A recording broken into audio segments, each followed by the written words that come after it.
Geliefdes, ons begin met 'n nuwe reeks preke uit die brief aan die Romeine. En ons lees vanoggend die eerste gedeelte van Romeine, hoofstuk 1.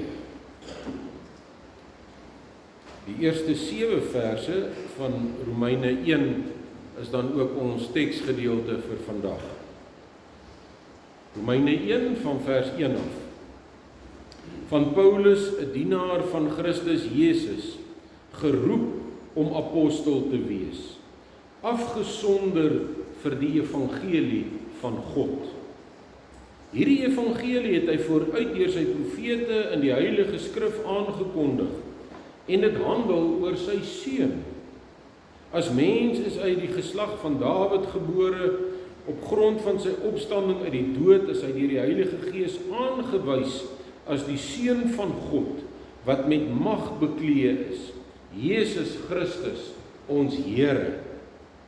Deur hom het ek die genade ontvang om 'n apostel te wees onder al die heidenasies, om tot eer van sy naam mense tot geloof en so tot gehoorsaamheid te bring.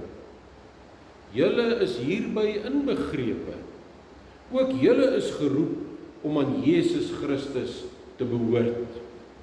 Aan almal in Rome vir wie God liefhet en wat hy geroep het om aan hom te behoort. Tot daar dan ons teksverse. Genade en vrede vir julle van God ons Vader en die Here Jesus Christus. Allereers dank ek my God deur Jesus Christus oor julle almal. Want in die hele wêreld praat die mense oor julle geloof. God wat ek met hart en siel dien deur die evangelie van sy seun te verkondig, is my getuie dat ek gedurig in my gebede aan julle dink. Elke keer as ek bid, vra ek God of hy dit nie uiteindelik vir my moontlik wil maak om julle te besoek nie. Ek sien daarna uit om julle te besoek, want ek wil 'n geestelike gawe aan julle oordra om julle te verryk. Ek bedoel dat as ek by julle is, ons deur mekaar se geloof bemoedig kan word. Ek deur julle sin en julle deur myne. Broers, ek wil hê julle moet weet dat, hoewel ek tot nog toe verhinder is, ek my dikwels voorgenem het om julle te besoek, om ook by julle, net soos by die ander heidenasies, mense vir Christus te wen. Ek staan onder 'n verpligting teenoor Grieke en nie-Grieke, teenoor ontwikkeldes en ongeleerdes, en vandaar my begeerte om ook aan julle in Rome die evangelie te verkondig. Ek skaam my nie oor die evangelie nie, want dit is 'n krag van God tot redding van elkeen wat glo. In die eerste plek die Jood, maar ook die nie-Jood. In die evangelie kom juis tot openbaring dat God mense van hulle sonde vryspreek enkel en alleen omdat hulle glo. Dit is soos daar geskrywe staan. Elkeen wat deur God vrygespreek is omdat hy glo, sal lewe.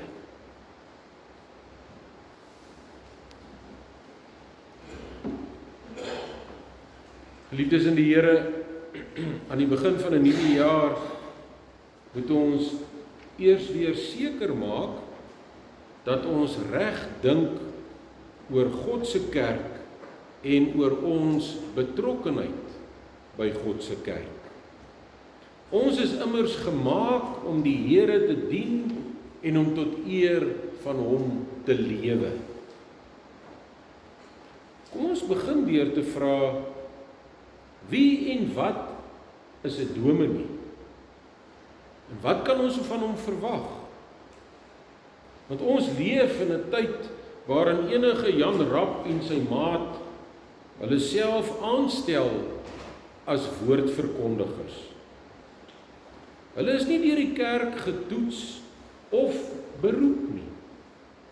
Hulle het gewoonlik 'n YouTube-kanaal en baie van hulle het honderde of duisende volgelinge wat alles wat hulle kwytraak vir soetkoek opeet. Hulle is gewoonlik ook nie gewortel in die woord nie, en hulle onderskryf geen belydenisskrifte nie. Daarom moet ons 'n slag weer vra, wat sê God self oor amptelike woordverkondiging en geroepe verkondigers? Met sulke vrae gaan ons na die Bybel, na God se woord. In Romeine 1 kry ons die antwoord op 4 vrae wat van uiterste belang is vir ons as gemeente. En hierdie 4 vrae is: waar kom 'n dominee vandaan? Wie is die kerk? Wat moet 'n dominee verkondig? En wat is die vrug van 'n dominee se werk? Waar kom 'n dominee vandaan? Paulus noem homself 'n dienaar van Jesus Christus, geroep om apostel te wees, afgesonder vir die evangelie van God. Dit is 3 baie belangrike kenmerke of eienskappe. 'n Dienaar van Jesus Christus, geroep om apostel, om amptdraer te wees, afgesonder vir die evangelie van God. 'n Dienaar van Jesus Christus, letterlik 'n slaaf van Jesus Christus. En so 'n slaaf ontvang sy opdragte net van Christus, en hy dien net vir Christus. Hy is daarom 'n geroepene en daarom eintlik 'n gestuurde van God, wat in alles net God se opdragte moet uitvoer. Hy is 'n geroepene. Hy is nie iemand wat homself aangestel het nie. Daarom is hy ook afgesonder vir die evangelie. Om afgesonder te wees vir die evangelie beteken om eenkant gesit te word deur God met die spesifieke opdrag om voltyds die evangelie te verkondig op verskillende terreine.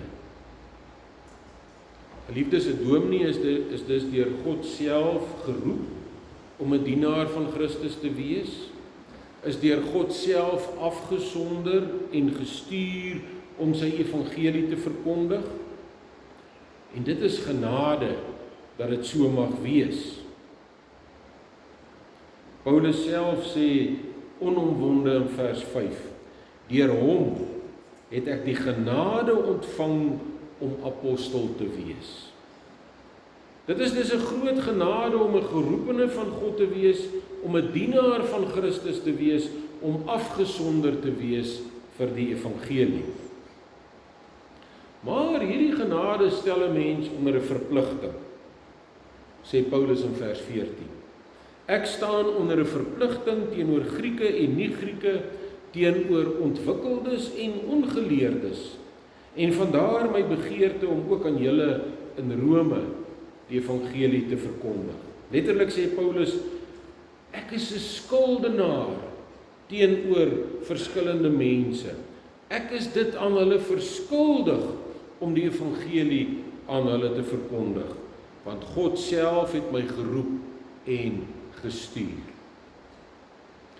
In Handelinge 20 lees ons hoe Paulus afskeid neem van die Efesiërs, waar hy lank gewerk het. En hy sê vir hulle in vers 22, nou gaan ek Jerusalem toe, daartoe gedring deur die Gees. Daartoe gedring deur die Gees. Hy gaan Jerusalem toe, omdat die Here hom daarheen stuur. Hy gaan Jerusalem toe, al weet hy dat hy daar gevang sal word en vervolg sal word. Net soos wat Jesus Christus ook Jerusalem toe gegaan het, al het hy geweet dat hy daar gevang en gemartel en gespot en gekruisig sou word. En ons het 'n woord hiervoor. Ons noem dit roeping. Roeping maak dat gelowiges dinge doen wat nie noodwendig lekker is nie, maar wat hulle weet die Here se wil vir hulle is. Roeping wat eintlik sturing moet wees, want God roep mense om hulle te stuur. En hierin is elke geroepe amptdraer van God van God se genade en die gemeente se voorbidding afhanklik. Al is dit soms swaar, gee die Here aan sy geroepe dienaars die geloofskrag om te volhard en die gawes om hulle roeping te vervul. Roeping maak dat Paulus dus ook kan sê, maar al is my lewe vir my kosbaar, reken ek dit van geen belang nie, as ek maar net my lewenstaak kan voltooi en die dienswerk wat ek van die Here Jesus ontvang het, kan klaarmaak. Dit is om die evangelie van God se genade te verkondig. En in 1 Korintiërs 9 vers 16 sê Paulus, ek verkondig die evangelie omdat ek moet. En wee my as ek dit nie doen nie.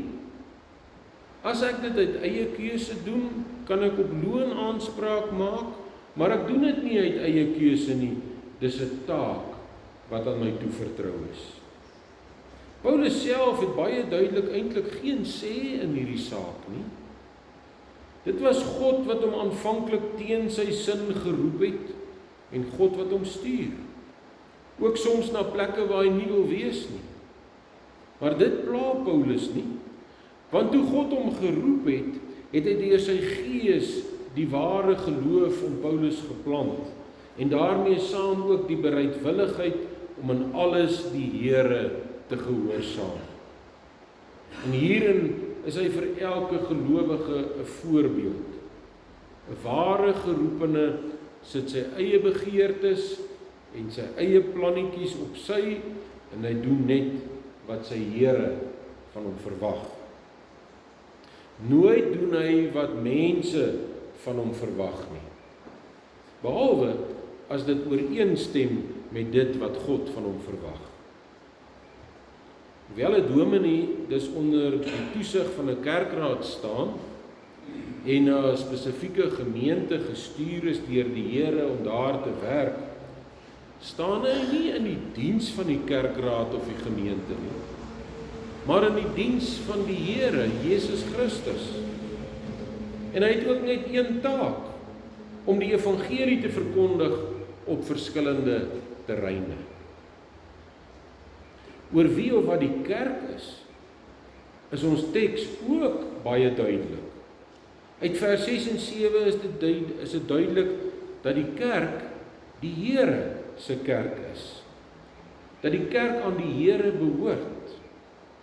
Paulus noem hulle geroepenes van Jesus Christus, geliefdes van God, geroepe heiliges. Dit is baie duidelik, die kerk is nie 'n gebou nie, maar bestaan uit gelowige mense wat deur God geroep is om aan hom te behoort. Wat deur God eenkant gesit is om hom te dien. Die kerk bestaan uit gelowiges wat deur Jesus Christus gered is en wat verantwoordelikhede en verpligtinge het, wat hulle uit dankbaarheid met vreugde nakom. So ook is hierdie kerk, hierdie gemeente, nie my kerk of u kerk nie, of ons kerk nie. Dis God se kerk. Dis die liggaam van Jesus Christus. Deur sy groot genade het hy ons vir God gekoop met sy bloed en het hy aan ons die voorreg geskenk om deel te wees van sy kerk. As God nie in sy groot liefde mense in Christus gekies het om sy kinders te wees nie, dan sou daar in elk geval geen kerk gewees het nie. As Christus nie deur sy onuitspreeklike groot genade vir ons sondes gesterf en uit die dood uit opgestaan het nie, dan sou daar geen kerk gewees het nie. As die Heilige Gees nie in ons kom woon het nie, as hy nie geloof in ons kom werk het nie, sou daar geen kerk gewees het nie. Die kerk is uit en uit God se kerk. Die kerk is immers 'n lewende monument van God se liefde en genade. Omdat daar sonder sy liefde en sy genade geen kerk sou wees nie, omdat die kerk sy kerk is, Daarom besluit net God hoe hy in die kerk gedien wil word. Geen mens mag dus sy besluite en sy opdragte en sy voorskrifte vir sy kerk kritiseer of bevraagteken nie. God vra onvoorwaardelike gehoorsaamheid van sy kerk. En hy maak ons deur sy gees gewillig om hom onvoorwaardelik te gehoorsaam en te volg. En dit ten spyte van dit wat die samelewing of die media of die regering sê. Oor die inhoud van wat 'n dominee moet verkondig is daar by Paulus ook geen twyfel nie. Hy moet Jesus Christus verkondig. Dat hy die seun van God is. Dat hy mens geword het en vir ons sondes gesterf het. Dat hy uit die dood uit opgestaan het. Dat hy ons verlosser is, ons Messias en ons Here, ons eienaar. Dat hy nou regeer en dat hy weer gaan terugkom om ons by hom te neem. Ja, Jesus moet verkondig word as die een wat deur die Heilige Gees aangewys is as die Seun van God, wat met mag bekleë is, Jesus Christus ons Here, die een wat opgestaan het uit die dood. En in vers 17 som Paulus die inhoud van sy prediking so op.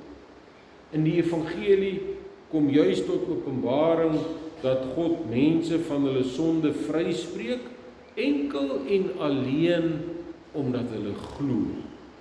Dit is soos daar geskrywe staan, elkeen wat deur God vrygespreek is omdat hy glo, sal lewe. Die heerlikste belofte in God se woord is sekerlik die belofte van die vergewing van sondes en die ewige lewe. Jy nietige, sondige mensie, jy wat nie sommer ouer as 70 of 80 word nie, jy kan ewig lewe. Jy wat nou nog aan die verganklikheid en die dood onderwerp is, jy kan uitsien na die ewigheid. En dit is hierdie belofte van die evangelie wat ek ook geroep is om te verkondig. Hy wat deur God vrygespreek is omdat hy glo, sal lewe. Liefdes, dit is so 'n belangrike belofte dat dit op 'n paar plekke in die Bybel staan. Habakuk het dit oorspronklik opgeteken in die Ou Testament, in Habakuk 2 vers 4. Paulus gebruik hierdie teks, vers 17, as tema vir sy Romeinebrief, as teks vir sy Romeinebrief. Ook die Hebreërs skrywer verwys na hierdie belofte in hoofstuk 10 vers 38. Dit is ook die teken van die Galasiërbrief. En dit is ook die boodskap wat elke keer verkondig word wanneer ons nagmaal gebruik. Hy wat deur God vrygespreek is omdat hy glo, sal lewe. Wie sal lewe? Bedoelende ewig lewe en waarlik lewe? Hierdie belofte is duidelik nie vir almal nie. Nee, hy wat deur God vrygespreek is omdat hy glo, sal lewe. Letterlik staan daar die regverdige deur die geloof sal lewe. Ons word vrygespreek omdat ons glo en ons lewe ook deur geloof.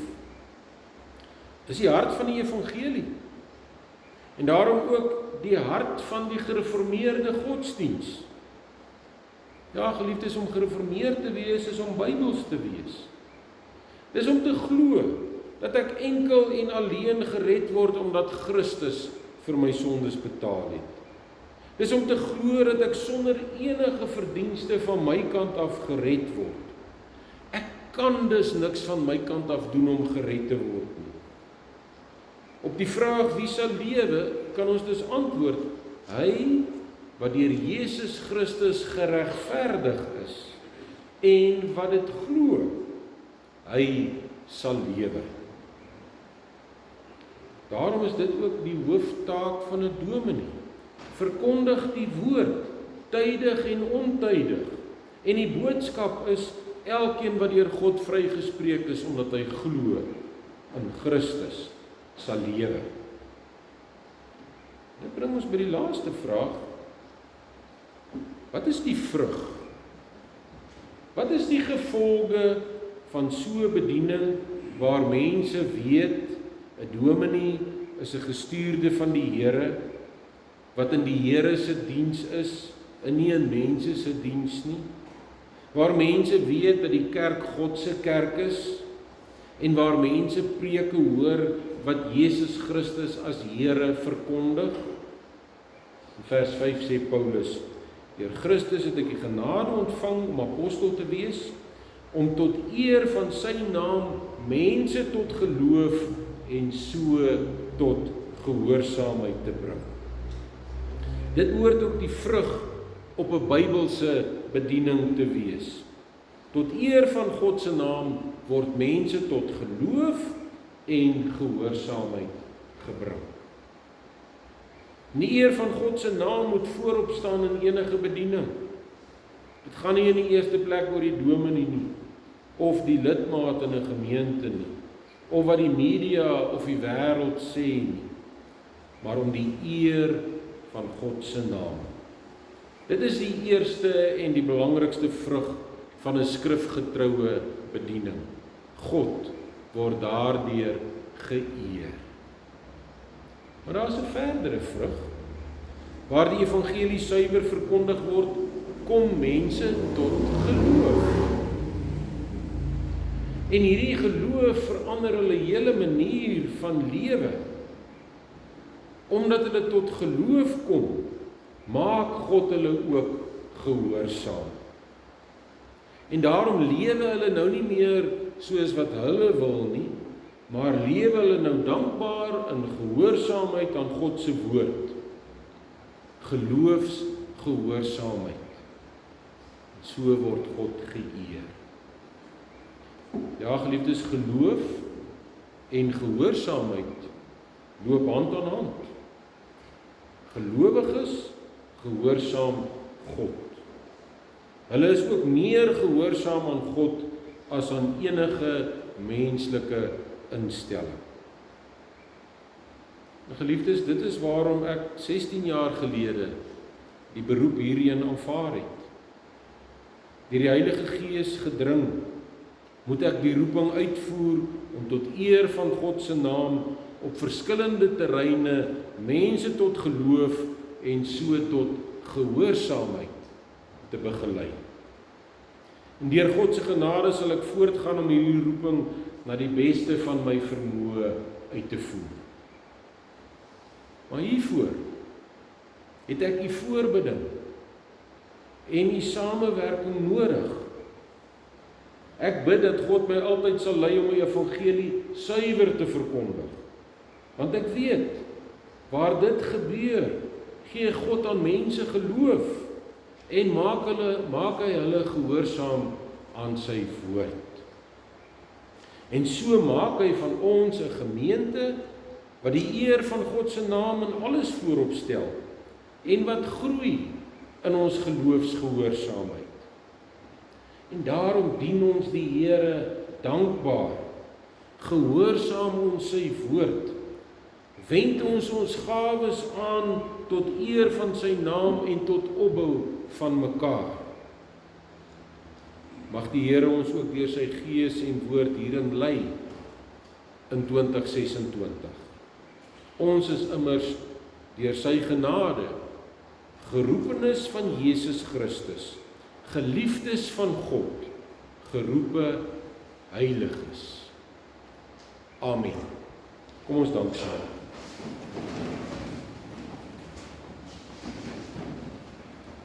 Onse Vader wat in die hemel is, waar ons in 'n tyd leef, waarin die samelewing en die media en selfs die regering van die dag aan die kerk van Jesus Christus wil voorskryf hoe om kerk te wees. Dank ons u daarvoor. dat ons onder leiding van u Gees weet, u alleen bepaal wat in die kerk moet gebeur en hoe u gedien moet word. Ons dank u vir die gawe van geroepe amptdraers.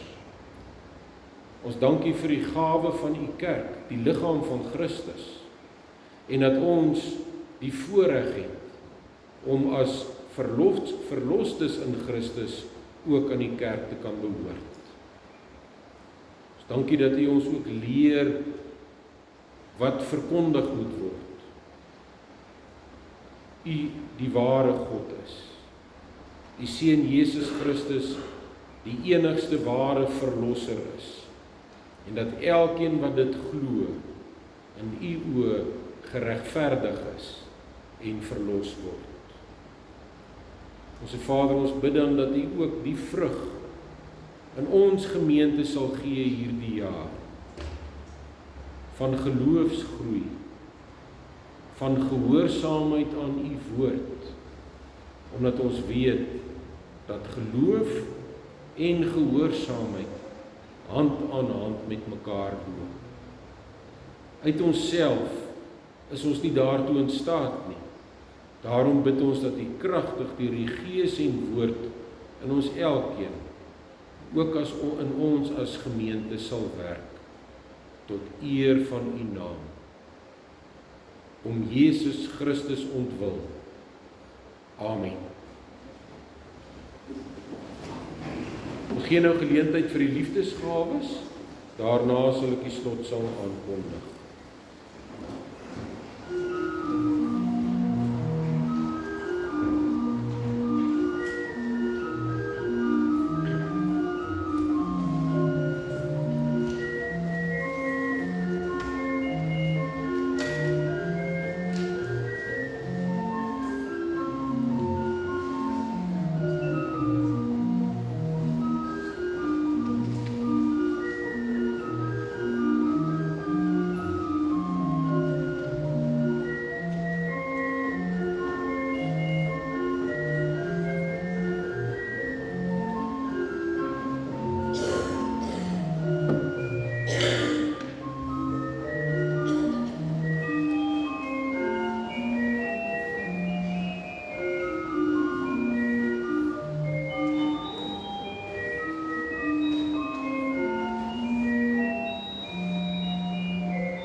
Geliefdes, ons slotsang is die beruiming van Romeine 13, die skrifberuiming 73.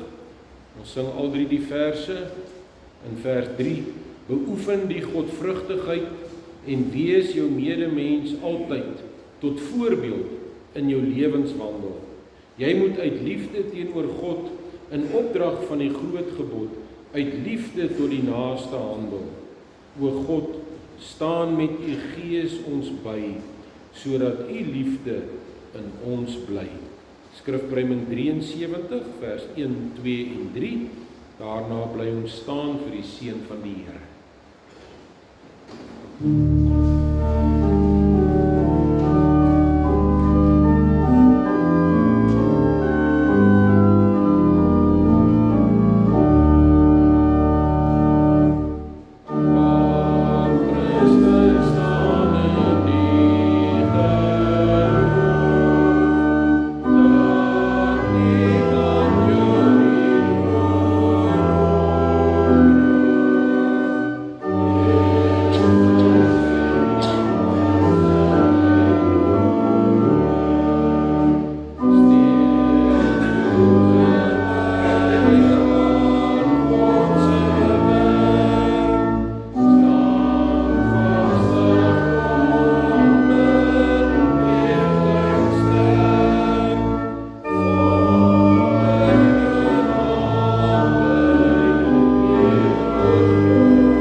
Die genade van Jesus Christus, ons Here, die liefde van God ons Vader en die gemeenskap van die Heilige Gees is met u en bly met u. Amen.